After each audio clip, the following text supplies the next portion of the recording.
recado o Brasil pode absorver da ação norte-americana? Boa. É interessante o seu ponto, porque existem algumas diferenças que as pessoas nas redes sociais elas falam, né? O que vai impedir agora, por exemplo, do Trump eventualmente invadir o Brasil, levar o Lula por conta das terras raras? Existe uma diferença que, em primeiro lugar, a Venezuela é um narco-estado declarado. O Brasil é um narco-estado em formação. Tá? Então, o Brasil ainda não chegou no ponto de ser efetivamente um narco-estado. A Venezuela já era gerida pelo cartel de Los Soles, que inclusive você vê a megalomania, né? Cartel dos Sóis. Então, eles se consideram tão brilhantes que o nome do cartel era de Sóis. E o outro ponto, claramente, é que a eleição do Maduro, você pode até dizer que a eleição do Brasil teve interferências do judiciário, teve aquela questão que, nossa, aquilo ali foi um dos maiores absurdos jurídicos da minha vida, o Tribunal Superior Eleitoral dizendo como é que as pessoas poderiam interpretar errado vídeos e censurando por conta da desordem informacional, como se as pessoas não pudessem interpretar por si só os vídeos verdadeiros. Mas a diferença é que na Venezuela o Maduro não foi eleito. Ele fraudou cabalmente uma eleição para que ele pudesse permanecer no poder, não apresentou os resultados que deveriam apresentar, e, independentemente, a oposição conseguiu provar que tinha sido eleita. Então, ele era simplesmente um narcotraficante que estava ocupando indevidamente a presidência da Venezuela e havia uma ordem de prisão, um indiciamento com ordem de prisão a gente chama Southern District of New York, que é como seria a promotoria federal da área sul de Nova York. Então, a lição que o Brasil pega e todos os outros países da América Latina tem que entender é o seguinte: a doutrina Monroe voltou, que era aquela que dizia América para os americanos, e os Estados Unidos, eles se sentem livres, novamente, a fazer intervenções nos países da região, se, digamos assim, como o próprio Trump disse, líderes que subjugam seus povos, que cometem ilegalidades ou que atravessam o caminho dos Estados Unidos. Perfeito. Bom, Paulo, a gente já soltou uma enquete aí, queria que você trouxesse para a gente, porque tem a ver com essa nossa conversa de agora com o Emanuel, que é com relação a outros países que podem estar envolvidos. Você tem aí na mão no chat? Eu tenho Pronto. aqui. A nossa nova enquete aqui, para você responder, é: qual país pode ser o próximo alvo da operação de Trump? A primeira opção é Cuba, a segunda opção é Colômbia e a terceira opção é Brasil. E indo nessa linha, doutor Emanuel, eu gostaria de saber qual país, na sua opinião, pode ser o próximo e por quê? Bom, vamos lá. Primeiro, só para o pessoal da audiência entender, eu não gosto de ser chamado de doutor, porque eu acho que no Brasil todo mundo quer ser chamado de doutor, independentemente de qualquer coisa. Eu até tenho doutorado, mas eu acho que isso é uma separação muito grande. A gente precisava melhorar a proximidade, porque no Brasil esse doutorismo faz as pessoas pararem de cobrar as autoridades, de cobrarem quem está no poder. Então, no Brasil fica parecendo que quem está embaixo não pode falar nada com quem está em cima. Então, isso é algo que é muito ruim na nossa cultura. O próximo alvo, se houver, certamente seria a Colômbia. Tá? Certamente seria a Colômbia. O Brasil não, por muitos motivos. Aí o Brasil poderia haver uma resposta militar, sim, de Rússia e China. Se o Brasil fosse invadido, seria totalmente diferente. O Brasil é um país completamente à parte dos outros países da América Latina. Os países da América Latina, eles basicamente são a capital e mais alguma cidade. O Brasil já é uma sociedade muito mais complexa, com riquezas espalhadas, interesses geopolíticos, a fazenda do mundo, relações comerciais profundas e políticas. É totalmente diferente. Às vezes a gente esquece que existe uma diferença entre ter networking e ter capital social. O Maduro tinha networking, desfilava com presidentes de vários países, aparentava ser o rei da cocada preta, mas na hora do vamos ver, ninguém apareceu. Você não consegue imaginar que os americanos passam meia hora dentro de Caracas e não tem uma reação militar. Simplesmente os militares da Venezuela desertaram o Maduro. Então ele podia ter comando, podia ter network, mas não tinha capital social. O Brasil é diferente, tem capital social. Então os Estados Unidos também têm capital social. Você vê, por exemplo, quando teve a guerra contra o terror no governo do Bush. Os europeus, a OTAN, mandou soldados e mais de 1.000 soldados estrangeiros da coalizão americana morreram no Iraque para defender interesses americanos. Isso se chama capital social, quando as pessoas vêm ao seu socorro. Às vezes tem gente que parece muito popular e na hora que tem um problema, falta dinheiro, está doente, alguma coisa, ninguém te socorre. E aquela pessoa que parece que ninguém gosta, na hora que tem um problema, todo mundo corre para ajudar. Você tem capital social. Então, um sujeito que tem networking, mas tem capital social zero, é o Petro da Colômbia. E o Petro da Colômbia, se você pode entender o que é um sujeito sem noção, nas relações internacionais, se chama Petro na Colômbia. Esse sujeito, ele se mete onde não tem cacife, fala todo tipo de abobrinha, ele faz algumas pessoas do PT parecerem prêmios Nobel, certo? De Olha tão a estúpido capacidade. que ele é. E ele defende a produção da cocaína na Colômbia como uma fonte de renda. Então, a gente precisa entender o seguinte, a Venezuela não é produtora de cocaína, ela é rota de passagem. A Colômbia é produtora. Nos governos anteriores, Uribe e outros, você pode ter todas as reservas com o governo do Uribe e outros presidentes da Colômbia, porque, enfim, na América Latina, a gente carece de bons líderes. Acho que a melhor liderança na América Latina, acho que a América Latina, ela prova uma frase de Thomas Jefferson, o melhor governo é o que governa menos. Acho que ele pensou no futuro na América Latina. Porque se você pegar a maioria dos presidentes da América Latina, você der um celular da Claro, colocar no deserto da Bolívia e mandar governar à distância, vai ser melhor, porque nunca vai chegar uma ordem deles. Tá? Então vai ser bem melhor. Então, no caso, o Petro, ele além de falar demais, ele defende vocalmente a produção de cocaína. Então, o Trump já deixou muito claro que, para ele, combater as drogas é algo importante. Isso tem uma questão profundamente eleitoral envolvida, porque só de fentanil morrem por ano nos Estados Unidos 70 mil americanos. Inclusive, ele deu como uma das justificativas para a prisão do Maduro a questão do fentanil. Enquanto que, na verdade, a Venezuela não manda praticamente nada de fentanil para os Estados Unidos. É cocaína. Fentanil é basicamente produzido no México com insumos químicos vindos da China. Tá? Simples assim. Então, se houver um próximo alvo de ação militar, será Petro, por conta do fato de que ele sequer esconde a sua simpatia pela produção de cocaína. E Trump acaba de dizer recentemente que não descartaria que seria uma boa ideia, assim, uma invasão à Colômbia e que considera o presidente colombiano um homem doente. Já é um recado, né? Mas claro. a gente precisa entender o seguinte, né? O Trump, ele tem uma questão, para quem lida com negociação executiva, para quem faz compra e venda de empresa, M&A, essas coisas, o Trump, ele bate forte para ver qual é a reação. Também é um teste. Ele Então, faz isso ele já também. fez isso com o Maduro, para ver se o Maduro entendia e no popular se picava. sozinho. Maduro não fez isso, foi burro. Tanto o Joesley foi lá, né, nessa intermediação, e claramente o que o Joesley deve ter dito para o Maduro é melhor você ir embora enquanto você ainda pode, vai para um outro país, aproveita todo esse dinheiro que você... Ninguém vai falar dessa maneira, né? Mas vá para o seu exílio com o dinheiro que você tem escondido, trazendo em miúdos. Maduro não foi, rodou. Então, o Petro vai praticamente assim, o Trump está fazendo o mesmo tipo de ameaça, só que a Colômbia, existem eleições na Colômbia. Então, existe a possibilidade que o Petro seja substituído pela via democrática. A Colômbia ainda é um país que funciona o sistema eleitoral, mesmo com toda a influência do tráfico de drogas. Então, existe a possibilidade do Petro ser removido pelas vias democráticas. Mas se chegar a situação de que o Petro conseguir ser reconduzido por meio de métodos fraudulentos, utilizando o dinheiro do tráfico de drogas, aí sim os americanos considerariam fazer uma intervenção para eliminar a produção de cocaína na Colômbia. Minha pergunta vai bem nessa direção, mas eu queria antes dizer, a gente convida o Emanuel para vir aqui, começo de ano, recebe ele com amor e carinho. Às 11h29 da manhã ele manda pra gente Joesley Batista. Quem tava com saudade de ouvir esse nome? Você quer jogar água no nosso café? Joga. Podemos já começar a chorar? Pois é. Muitos memes já rolando com relação a também... Mas acho que as pessoas precisam entender uma coisa, tá? E aí é o seguinte, eu não vou fazer um juízo de valores sobre caráter ou não, até porque meu advogado está dormindo, né? Mas você tem que entender uma coisa. Se houve alguém que soube aproveitar todas as oportunidades que o BNDES lhe deu na vida, essa pessoa se chama Joesley Batista, certo? E hoje, as pessoas precisam entender isso, ele é um dos homens mais importantes do planeta Terra. Nossa. E sim, ele é um dos homens mais importantes do planeta Terra porque ele é o maior produtor de proteína animal do planeta. Sim. E as pessoas não entendem o seguinte, o brasileiro não é acostumado com diplomacia corporativa. Eu faço muito no escritório, né, com China, Estados Unidos, etc., mas as pessoas não são acostumadas no Brasil, porque no Brasil todo mundo espera diplomacia de governo. Se existe um sujeito no Brasil que entende como fazer diplomacia corporativa, se chama Joesley Batista. Então, goste ou não dele, o homem soube aproveitar cada oportunidade das suas relações políticas, do BNDES e da diplomacia corporativa. Gostando ou não, ele é genial. E exatamente, está livre, leve e solto, interferindo em assuntos importantíssimos para o mundo todo, inclusive, principalmente para o Brasil.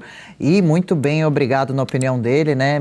Provavelmente nem aí, porque a gente acha, mas é um nome que vai estar ainda presente nesse cenário nosso todo ao longo desse ano. Doutor Emanuel, muitas pessoas se questionam o lado prático de direito internacional nessa questão. A invasão dos Estados Unidos na Venezuela pode ser considerada legal a amparo de leis para ação de Trump? E aí aquele comparativo, uma coisa é você sequestrar um presidente, outra coisa um narcoterrorista, traficante. Então, aí esse é o primeiro ponto, né? Porque as pessoas, a gente está falando, a linguagem controla. Acho que é importante a gente utilizar adequadamente as palavras. As pessoas não percebem, mas a maneira como o discurso é moldado, a maneira que nós usamos as palavras, faz toda a diferença para as consequências morais, jurídicas e sociais das coisas. Então, em primeiro lugar, é o seguinte: se você imaginasse que o Maduro fosse o presidente legítimo da Venezuela, isso foi uma invasão e uma interferência ilícita em um governo estrangeiro. Contudo, a eleição do Maduro foi uma eleição fraudada, ele não é reconhecido pelos Estados Unidos, ele não é reconhecido por quase a totalidade da União Europeia, ele não é reconhecido pela maioria dos países latino-americanos, ele é reconhecido por um punhado de países que têm interesses específicos no relacionamento com ele e não no relacionamento com a Venezuela. Então, o Maduro não é presidente, não era presidente da Venezuela, ele era o usurpador. E ele é um traficante reconhecido como tal por diversas testemunhas, provas, documentos, todos já apresentados tanto na Espanha quanto nos Estados Unidos e até no Brasil. Já houve, né, por venezuelanos que passaram por aqui, esses comentários. Então, nesse caso, o que o governo americano fez foi obter a extradição à força, digamos assim, de um narcotraficante para ser julgado nos Estados Unidos. E aí eu gostaria que as pessoas lembrassem de um pequeno precedente chamado julgamento de Nuremberg. No julgamento de Nuremberg, a condução do julgamento foi um tribunal posterior que julgou a Alemanha por crimes de guerra que não estavam previstos em legislação alguma. E o precedente internacional que foi estabelecido ali foi o seguinte, que os países com um sistema judiciário mais estável e mais desenvolvido poderiam, em tese, intervir em estados falidos, destruídos, que tivessem cometido graves violações à ordem jurídica, especialmente na opressão dos seus nacionais ou de grupos determinados. Então, Maduro era um opressor, passava tanque sobre a sua própria população. Em 2017, os venezuelanos emagreceram uma média 11 quilos em um ano. Olha. Tá? Enquanto o Maduro estava lá no cara do salzinho na Turquia comendo, né, no Zerete. E você tem que ele era um narcotraficante que impunha ao país inteiro uma situação de miséria absoluta. Só para vocês terem ideia, em 1970, a Venezuela extraía 3,7 milhões de barris de petróleo por dia. Voltou a extrair 3,5 milhões em 1997 e hoje não extraía 900 mil barris. Em termos de comparação, a Rússia extrai aproximadamente 10 a 11 milhões de barris por dia, o Brasil extrai 4 milhões, os Estados Unidos extraem 15 milhões. Nenhum dos países mencionados tem sequer 1/3 das reservas venezuelanas. Então, rigorosamente, Maduro era um narcotraficante que foi apreendido pela justiça americana. E as pessoas falam, tinha que seguir um processo de extradição. Como alguém vai fazer a extradição do Maduro na Venezuela se a Suprema Corte da Venezuela é simplesmente uma extensão do próprio poder do Maduro, era uma própria extensão do cartel de Los Soles? Então, efetivamente, era o que havia para acontecer. E eu acho que, para quem gosta um pouquinho mais da parte teórica, existe um negocinho chamado fatores reais de poder. O Ferdinand Lassalle, né, um autor alemão, ele dizia que a força é o fator real de poder. E para trazer isso mais contemporâneo, em um determinado momento chegaram para o Stalin, né, dizendo que o Papa tinha pedido para ele se conter em alguma coisa. Stalin devolve com a pergunta, quantas divisões tem o Papa? Olha, que interessante.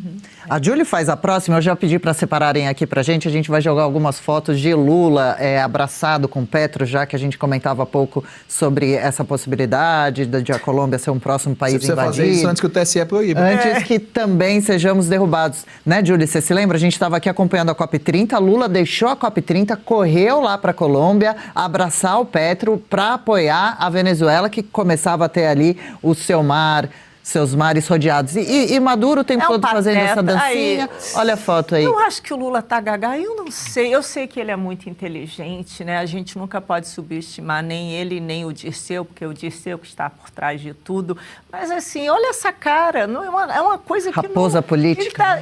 Eles são. Quantos anos, né? Eles não estão aí à toa. E agora eles conseguiram. O plano do PT de 20 anos, a gente viu no que deu, né? Agora... O erro, o Lula está sempre do lado, né? Ele não se alinha com as democracias e nem com os países evoluídos, enfim.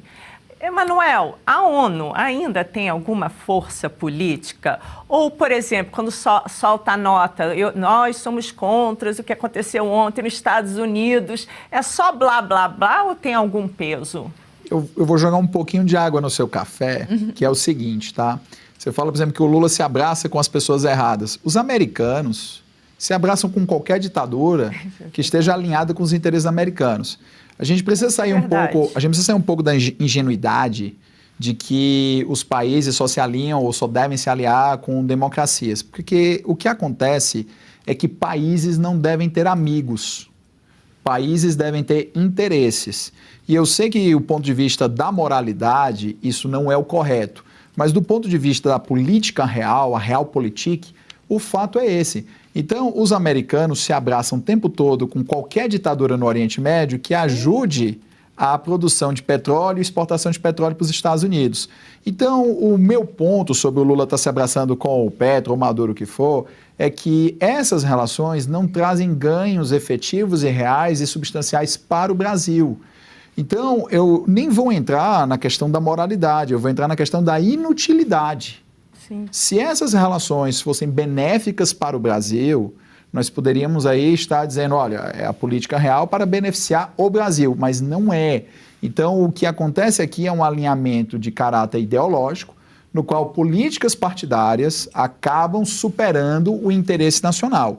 Então, se o interesse nacional ditasse uma boa relação com Maduro, é uma coisa. Por exemplo, para a China, dita o interesse nacional uma boa relação com Maduro, porque a Venezuela fazia um bom fornecimento de petróleo para a China.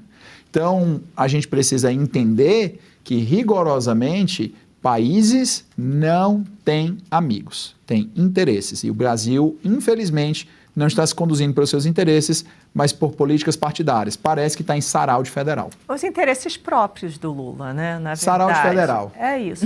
Mas e a ONU? Desculpa, eu realmente, você tinha perguntado e eu acabei passando. Bom, o que acontece é o seguinte, vale a mesma frase do Stalin para o Papa, a ONU não tem divisões. Então, no final do dia, a ONU é aquele tapinha na mão. É uma vergonha aqui, uma vergonha acolá, mas não muda nada. A ONU não tem poder real de fazer qualquer imposição a nenhuma grande potência. Você acha que, por exemplo, se a ONU inteira voltasse contra os Estados Unidos, a ONU vai mandar exército para ocupar Washington? Você acha que a ONU vai enviar tanques, mísseis, aviões de caça para derrubar os F-17? Isso nunca vai acontecer. Da mesma maneira que não faria com a Rússia, não faria com a China. Então a gente precisa entender que no mundo real existem o que são os fatores reais de poder. E o fator real de poder número 1 é a força militar. Então, os Estados Unidos, Rússia e China fazem o que querem, porque são as grandes potências militares do planeta Terra. Então, os Estados Unidos fizeram isso, pode ter todo tipo de protesto do mundo. Não haverá consequências práticas militares. A Rússia, quando fez a invasão da Ucrânia, a Europa inteira protestou, os Estados Unidos protestaram, o Japão protestou. Você não tem uma tropa americana em solo, você não tem uma tropa europeia em solo, você tem fornecimento de tecnologia e venda, porque a guerra é um bom negócio para quem não está lutando, porque vende equipamento.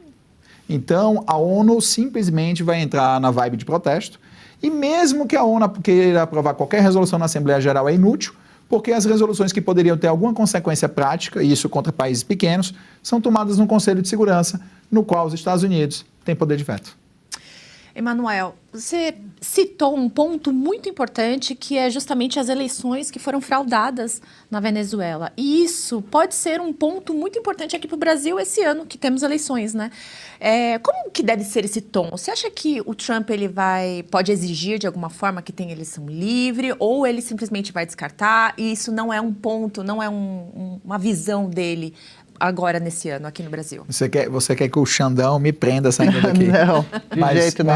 Mas vamos lá, o que acontece? Nesse medo que a gente tem que ter, às vezes, ao falar sobre isso. Não é medo, é brincadeira. Não, mas a gente é verdade, a gente não pode questionar. A gente é medo de verdade. Pois eu te falo uma coisa, né? Até os meus amigos falam brincando que ou eu sou corajoso ou doido, porque todo programa que eu vou, eu digo a mesma coisa. O maior problema do Brasil se chama poder judiciário. Não é narcotráfico, não é corrupção, não é falta de educação, não é problema econômico, não é nem o Haddad, que é uma competição grande, né? O maior problema no Brasil chama poder judiciário. Por quê? Porque o poder judiciário no Brasil causa instabilidade jurídica. As decisões mudam a todo tempo. São decisões completamente desconexas da realidade. São coisas sem explicação. Muda de acordo com quem é a parte no processo. Isso gera uma instabilidade que sempre que eu viajo, a gente tem uma grande dificuldade. Uma vez eu estava em Dubai, fui conversar com um investidor, tentar convencer ele a trazer um dinheiro bem considerável para o Brasil para o investimento. Ele disse assim, o seu país eu não coloco dinheiro. Tá vendo? Eu perguntei por quê. Ele disse, eu sei como o meu dinheiro entra, eu não faço ideia como ele sai. Insegurança total. E aí ele me disse outra coisa, eu não tenho as conexões corretas nas cortes certas. Ponto. Então, o que eu vou dizer de uma situação dessa? Tá? Então, é um problema. Então, sobre a questão das eleições do ano que vem, vamos imaginar o seguinte. O que o Trump fará, e fará com todos os países da América Latina que têm governos de esquerda competitivos, e aí, independentemente da nossa opinião sobre ele ou não, da opinião de vocês, da minha, da nossa audiência, o Lula é um candidato competitivo, tá? E no andar da carruagem hoje, com a fragmentação da direita, aumenta muito mais as chances de ele ser reeleito, tá? A gente nunca deve subestimar quem tem a chave do cofre, esses auxílios novos, doação de gás, todo esse tipo de coisa, tá? Até porque os deputados e senadores não vão votar contra isso, porque isso pega mal para eles em ano eleitoral. Então acaba sendo Pôncio Pilatos, todo mundo lava as mãos. Então o que vai acontecer é que, obviamente, o Trump vai colocar uma pressão em países que têm esquerda competitiva, dizendo que quer defender a lisura do processo eleitoral, independentemente se o processo já é honesto ou não. Mas com esse tipo de pressão, ele quer jogar dúvidas sobre esses sistemas eleitorais para, evidentemente, beneficiar candidatos da direita. Então, dando uma resposta lisa, independentemente de o sistema eleitoral brasileiro ser um sistema honesto ou não vou entrar nessa conceituação, Trump fará uma pressão para que ele aparente ser honesto, com isso dando um empurrãozinho nos candidatos de direita.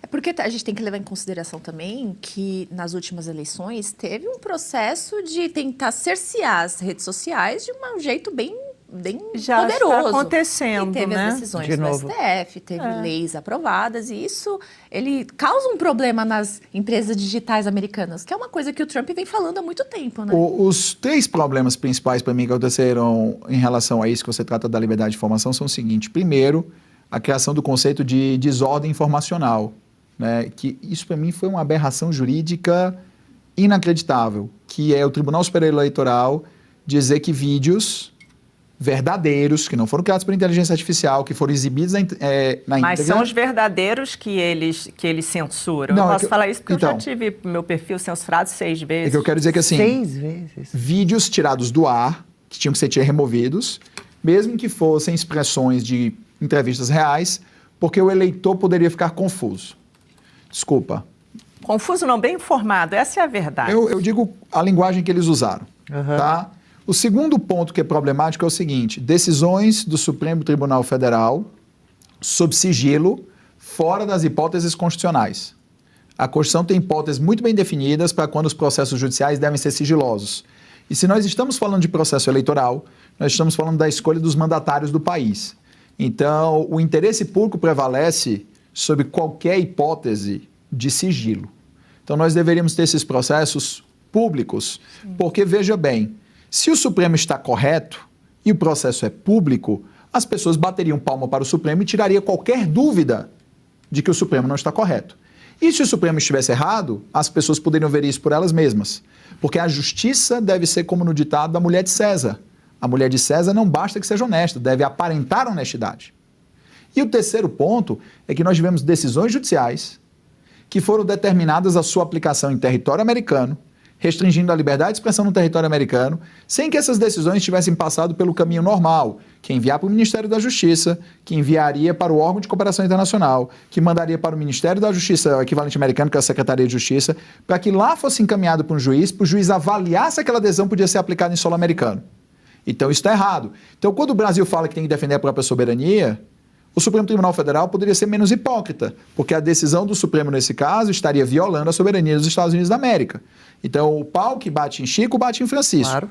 Então Deveria, eu acho que esses são os 3 problemas que passam batidos muitas vezes. Eu acho que vai ser pior esse ano, tá? Eu falo isso porque eu sou uma pessoa que sou bastante censurada nas redes, e aí é uma coisa impressionante. Por exemplo, aqui, meus vídeos sobre o Banco Master, está aqui, não se qualifica para a recomendação.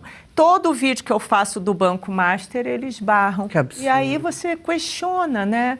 Por quê? Né? Porque eu sou jornalista, eu estou falando de informações reais, não são fake news. Aliás, quem propaga muita fake news pode continuar fazendo, que é a turma de lá, porque quem vive de narrativa hoje em dia é o governo Lula, né? Porque eles não têm números para mostrar, eles não têm um bom governo para mostrar, né? Então eles vivem de falácias. Mas a pergunta, eu queria até falar com essa coisa do Banco Master, né? A gente está diante de um grande escândalo que eu conversando com empresários, conversando com economistas, é a crônica de uma morte anunciada. Todo mundo sabia que era um banco fraudulento, criado em cima de uma... de uma coisa que é inexistente, que não é impossível de existir. Aí agora explodiu, aí eu não sei bem porquê, dizem que é porque o Lula queria dar um recado para o Centrão, que é quem está envolvido até o último fio do cabelo com Daniel Vorcaro, mas a sensação que eu estou tendo é que vai acabar em pizza. O que você acha? A sua opinião? Vamos lá, são alguns pequenos problemas que a gente precisa voltar no tempo, tá? Nós já tivemos casos no passado com escândalos referentes a banco, por exemplo, o escândalo do Banestado. O que aconteceu com o escândalo do Banestado? Foi tudo investigado, tudo apurado, tudo aconteceu, e aí nós chegamos no Supremo Tribunal Federal e anulado. Então, o grande problema que acontece no Brasil é que, mesmo que criminosos confessem, dinheiro seja devolvido, provas cabais aconteçam, o Supremo Tribunal Federal encontra alguma filigrana, algum detalhe completamente irrelevante, que não teria nenhuma condição de afetar o processo em absolutamente nenhum país do mundo. Eu acho que nem na Venezuela eles teriam coragem. E aí no Supremo Tribunal Federal as operações se anulam em prol de uma segurança jurídica tão exacerbada que a sociedade acaba pagando o pato. Então o que deve acontecer no Banco Master, por exemplo, esses sigilos de investigação, você não poder compartilhar com os deputados da CPI. Veja, nós estamos falando dos deputados não poderem compartilhar documentos da CPI, né? Então, isso tudo gera uma sensação para a população de que existem 2 justiças. Existe uma justiça para a gente e existe uma justiça para eles. Tá? Então, eu acredito piamente que o Banco Master também não vai dar em nada. Não. E você até pior. Talvez nós tenhamos a esdrúxula situação de que os técnicos do Banco Central acabem sendo punidos. Não, eu acho que sim. Semana passada, o meu amigo Pavinato fez um programa no qual ele ia expor influências da direita que estão sendo pagos pelo Banco Master para, enfim, mudar a narrativa, né? E com uma liminar derrubar o programa dele. Eu vou te colocar da melhor maneira possível isso daqui. O Brasil precisa parar de falar em soberania e democracia de gogó. Gogó. É bababá. Primeiro, quando o governo fala em soberania, ele esquece um detalhe. Soberania passa por soberania alimentar, a gente até tem. Passa por soberania energética, a gente tem male, né? Basta você ver como falta energia e se o Brasil crescer um pouquinho mais rápido, não tem energia. Passa por segurança militar, que nós não temos. O Brasil correria o risco de tomar uma surra da Venezuela numa guerra, porque eles têm mais bala do que a gente. E passa efetivamente por uma soberania econômica que nós não temos. Nós somos um país que depende completamente de exportações. Se amanhã a China não compra mais nossas commodities, o dólar vai a 12. Instantaneamente o Brasil quebra. Quanto à democracia, o pilar básico da democracia não é a maneira que você escolhe os representantes. Você pode escolher vários sistemas. Tem inúmeros sistemas diferentes. Mas passa pela possibilidade que as pessoas têm de influir no sistema. E hoje a possibilidade que nós temos de influir no sistema é zero. E você veja, se nós somos uma democracia liberal representativa de modelo ocidental, um dos princípios básicos das democracias liberais de modelo ocidental é que você tem a liberdade de expressão. E a liberdade de expressão ela passa pela seguinte regra: você fala o que você quiser e aguenta as consequências. Hoje nós temos uma inversão. Você é censurado antes de falar. É uma punição ex ante facto. Sim. Então, quando você censura alguém antes de a pessoa se manifestar, você está restringindo a liberdade de expressão. Então, é completamente inapropriado, porque o correto seria: fala o que você quer. Mas se você cometer um crime, ferir a honra de alguém, qualquer coisa, aguente as consequências. Então, hoje nós estamos tendo essa inversão e nós estamos nos últimos estertores da possibilidade de falar o que queremos. Legal. Gostou desse corte? Estamos ao vivo de segunda a sexta-feira, das 10 ao meio-dia, no YouTube da Revista Oeste. Eu, Marina Helena, Adriana Reide e Paula Camacho analisamos as principais notícias do dia. E siga as nossas redes sociais, @oestcom.elas.